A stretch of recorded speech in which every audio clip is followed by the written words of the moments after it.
विपक्ष को लाखों छात्रों से जुड़े इस संवेदनशील मुद्दे पर भी सियासत सूझ रही है। कैसे विपक्ष इस पर सियासत कर रहा है वो आगे बताऊंगा, लेकिन पहले ये देख लीजिए कि कैसे आज नीट एग्जाम और उसके रिजल्ट को लेकर सड़कों पर उतरे छात्रों को पहली बार बड़ी जीत मिली। नीट एग्जाम और इसके रिजल्ट से जुड़ी 3 याचिकाओं पर आज सुप्रीम कोर्ट में सुनवाई। इन याचिकाओं में 3 मांगे की गई। पहली मांग कि नीट के एग्जाम में शामिल कई स्टूडेंट्स को जो ग्रेस मार्क्स दिए गए हैं वो गलत है। दूसरी मांग मौजूदा रिजल्ट के बेस पर हो रही काउंसलिंग पर रोक लगाई जाए। तीसरी मांग नीट एग्जाम को रद्द किया जाए और एग्जाम दोबारा कराया जाए। आज सुप्रीम कोर्ट में सुनवाई हुई और इसमें सुप्रीम कोर्ट ने ग्रेस मार्क्स वाले मुद्दे पर फैसला सुना दिया। इसके मुताबिक नीट एग्जाम में ग्रेस मार्क्स पाने वाले 1563 छात्रों को फिर से परीक्षा देनी होगी अगर वो चाहते हैं। नीट काउंसलिंग पर रोक नहीं लगेगी, सुप्रीम कोर्ट ने यह भी साफ कर दिया। सुनवाई के दौरान कोर्ट ने बताया कि नीट एग्जाम कराने वाली संस्था एनटीए ने ग्रेस मार्क्स रद्द करने वाली बात मान भी ली, जबकि पेपर लीक और काउंसलिंग पर रोक लगाने की याचिका पर सुप्रीम कोर्ट ने नोटिस जारी कर एनटीए से 2 हफ्ते में जवाब मांगा है। अब इस मामले में अगली सुनवाई 8 जुलाई को होगी। आज सुप्रीम कोर्ट ने जिन याचिकाओं पर सुनवाई की उनमें एक याचिका फिजिक्स वाला कोचिंग सेंटर के सीईओ अलक पांडे की भी।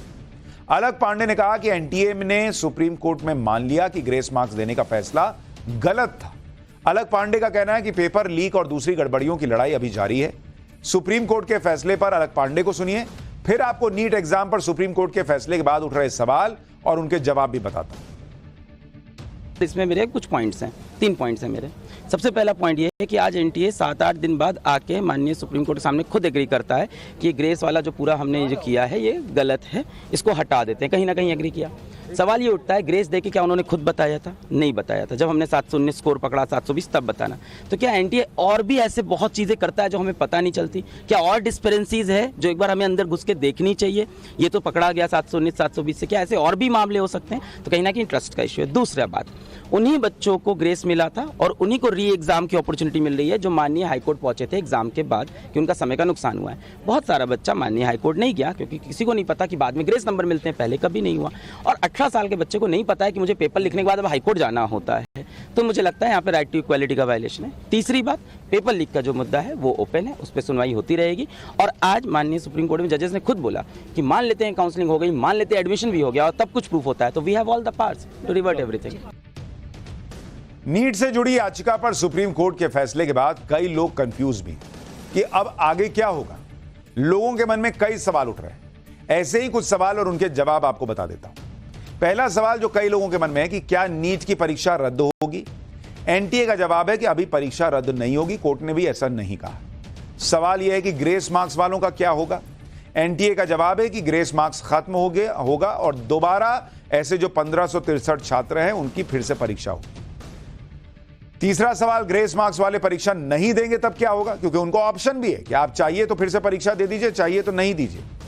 इस पर एनटीए का जवाब है कि ग्रेस मार्क्स, अगर वो ग्रेस मार्क्स वाले फिर से परीक्षा नहीं देना चाह रहे तो उनको जो ग्रेस मार्क्स दिया गया है वो काट देंगे और उनका स्कोर कार्ड जारी कर देंगे। फिर सवाल है कि ग्रेस मार्क्स वालों की परीक्षा होगी कब? 23 जून को परीक्षा होगी और 30 जून तक रिजल्ट आ जाएगा, यह भी एनटीए ने साफ कर दिया। फिर सवाल है कि इनकी काउंसलिंग कब शुरू होगी? एनटीए का जवाब है कि 6 जुलाई से काउंसलिंग शुरू हो जाएगी। अब बहुत लोगों के मन में एक बड़ा प्रश्न यह भी है कि अगर मान लीजिए इन लोगों ने फिर से एग्जाम दिया और इनके नंबर ऊपर नीचे जो भी हुए वही आ गए, ऊपर नीचे हुए, कुछ भी हुए, इससे जो बाकी के छात्र हैं उनकी रैंकिंग पे भी असर पड़ेगा।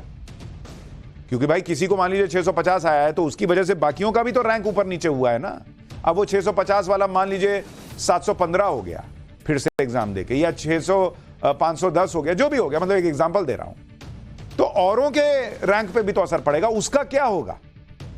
हो सकता है किसी को मान लीजिए एम्स में एडमिशन जो है वो नहीं मिल पा रहा क्योंकि अभी उसकी रैंक ऐसी है। हो सकता है ये लोग फिर से एग्जाम दे और उसकी रैंक अच्छी हो जाए तो क्या उसको एम्स में एडमिशन मिल जाएगा? बहुत सारे सवाल हैं और इसका जवाब अभी एनटीए के पास भी नहीं है। पहले वो एडमिशन लेंगे, माफ कीजिएगा, फिर से टेस्ट लेंगे, उसके बाद इस पर भी चर्चा हो रही है कि ऐसा होगा तो क्या करना है। सुप्रीम कोर्ट के आज के फैसले के बाद नीट काउंसलिंग का रास्ता साफ हो गया है।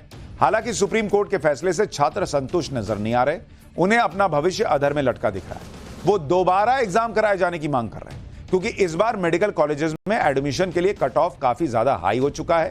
इसे आंकड़ों के जरिए समझिए। जैसे साल 2021 में 710 मार्क्स लाने पर ऑल इंडिया रैंक 23 मिल जाती थी। 600 मार्क्स लाने पर ऑल इंडिया रैंक 18,695 होती थी। साल 2022 में 710 लाने वाले का ऑल इंडिया रैंक जो है वो 6 था। 600 मार्क्स लाने वाले का ऑल इंडिया रैंक 20,577 था। 2023 में 710 मार्क्स लाने वाले का ऑल इंडिया रैंक 27 था। 600 मार्क्स लाने वाले का ऑल इंडिया रैंक 28,619 था। लेकिन इस बार 710 मार्क्स लाने वाले का ऑल इंडिया रैंक 407 है और 600 जिसने लाए हैं उसका रैंक 80,000 के पार चला गया। आप डिफरेंस देखिए, यानी पिछले सालों की तुलना में इस बार नीट रिजल्ट में ऑल इंडिया रैंक कई गुना बढ़ गया। 710 नंबर पर पिछले साल की तुलना में करीब 15 गुना और 600 नंबर पर पिछले साल की तुलना में करीब 3 गुना, जिसकी वजह से छात्रों को सरकारी कॉलेजों में दाखिला मिलना असंभव नजर आ रहा है। सुनिए सुप्रीम कोर्ट के फैसले पर छात्र क्या कह रहे हैं। 1563 का मामला है ही नहीं। आप कैसे कह सकते हो 1563 है? लिस्ट आई है आपके पास? एक्चुअली में वो 1563 में से 790 क्वालिफाई करे हैं। 790 में से आधे बच्चे ऐसे हैं जिनके 650 प्लस हैं। उसमें से एक सेंटर का नाम झज्जर भी था, सुना होगा आपने, 6 टॉपर हुसैन से। वहाँ के प्रिंसिपल ने अपना इंटरव्यू दिया है, उसने साफ बोला हमारे कोई टाइम लॉस नहीं हुआ। टाइम लॉस नहीं हुआ तो फिर ग्रेस मार्क्स किस पे दिए? 15 से 15,000 भी हो सकता है। हमें तो गुमराह करा जा रहे हो आप। अगर इतने ट्रांसपेरेंट हो, आपसे गलती हुई, ठीक है, मान लिया हमने। 1563 आपने मुंह से बोल दिया। आप भेज दीजिए ना लिस्ट। क्या जा रहा है लिस्ट भेजने में कि ये बच्चे जिनको हमने ग्रेस मार्क्स दिया? ये चीज है कि एनटीए मानता ही नहीं है, आगे बंद करके बैठा है कि हम कुछ भी नहीं मानेंगे, हमारी गलती है ही नहीं।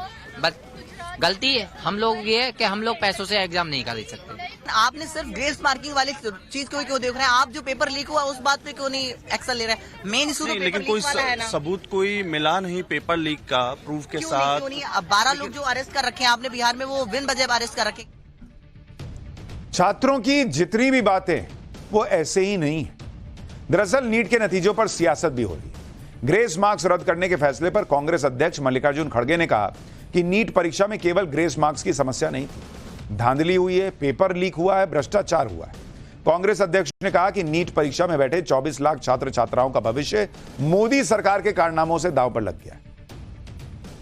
मोदी सरकार एनटीए के कंधों पर अपनी कारगुजारियों का दारोमदार रखकर अपनी जवाबदेही से पीछा नहीं छुड़ा सकती।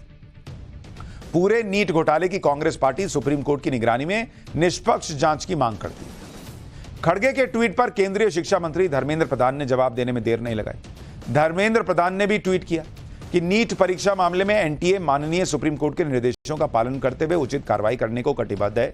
माननीय सुप्रीम कोर्ट के निर्देश के बाद 1563 छात्रों की परीक्षा दोबारा कराई जाएगी। आगे धर्मेंद्र प्रधान ने लिखा कि छात्रों के भविष्य पर राजनीति करना कांग्रेस की पुरानी आदत है। राजनीतिक रोटियां सेकने के बजाय कांग्रेस को भारत के विकास में योगदान देना चाहिए। इस मुद्दे पर जिस तरह की राजनीति की जा रही है वो केवल भ्रम फैलाने की कोशिश है और इससे छात्रों की मानसिक शांति पर असर पड़ता है। वर्तमान में नीट की काउंसलिंग प्रक्रिया शुरू होने जा रही है और इसे राजनीतिक आखेट का विषय बनाना न केवल अनुचित है बल्कि ये भावी पीढ़ी के साथ खिलवाड़ करने जैसा है। धर्मेंद्र प्रधान ने आगे ये भी लिखा कि विपक्ष के पास मुद्दे नहीं है। ऐसे संवेदनशील मुद्दे पर विपक्ष बिना तथ्य जाने सिर्फ झूठ फैला रहा है। कांग्रेस अपनी ओछी राजनीति के लिए देश के भविष्य के साथ खिलवाड़ कर रही है। धर्मेंद्र प्रधान ने यह भी साफ कर दिया कि फिलहाल नीट एग्जाम में पेपर लीक का कोई सबूत नहीं मिला है और सरकार 8 जुलाई को सुप्रीम कोर्ट में होने वाली सुनवाई में अपना पक्ष रखेगी।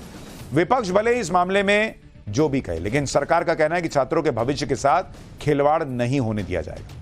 सरकार को छात्रों और उनके परिवारों की चिंताओं का ध्यान है और ऐसा कुछ नहीं होने दिया जाएगा जिससे छात्रों के भविष्य पर कोई असर पड़े।